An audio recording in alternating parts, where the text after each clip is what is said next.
தெரியலைங்க. அவரு அது வந்து அன்டெஸ்டட் ஒரு ரசிகர் மன்றம் அது.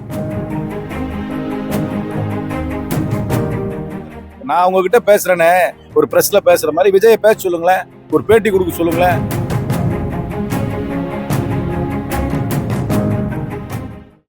விஜய் வந்து பாஜக கூட்டணிக்கு வந்து திமுக கூட்டணி வாக்குகளை தான் பிரிப்பாருங்கிறது தெரியலைங்க. அவரு அது வந்து ஒரு அன்டெஸ்டட் ஒரு ரசிகர் மன்றம் அது. என்ன, ஒரு அன்டெஸ்டட் ரசிகர் மன்றம். இன்னும் எந்த ஒரு தேர்தலையும் சந்தித்தது கிடையாது. வராங்க, ஒரு ரசிகர் கூட்டம் வருது, அதை முழுமையா ஏத்துக்கிறேன்.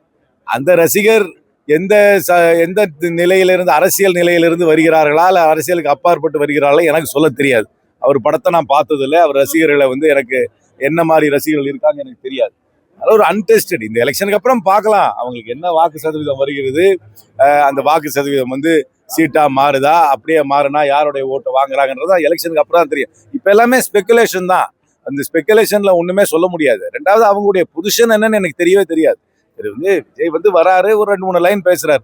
நான் உங்ககிட்ட பேசுறேனே, ஒரு பிரஸ்ல பேசுற மாதிரி விஜய பேச சொல்லுங்களேன், ஒரு பேட்டி கொடுக்க சொல்லுங்களேன், 2-3 பொது அறிவாளிகளோட கொஞ்சம் ஒரு விவாதம் பண்ண சொல்லுங்களேன், அவருடைய சமுதாய பார்வையை வெளிப்படுத்த சொல்லுங்களேன். எதையுமே வெளிப்படுத்தாம இந்த வாக்க வாங்க போறாங்க, அந்த வாக்க வாங்க போறாங்கன்றதால என்ன பொறுத்தவரைக்கும் ஸ்பெகுலேஷன் தான்.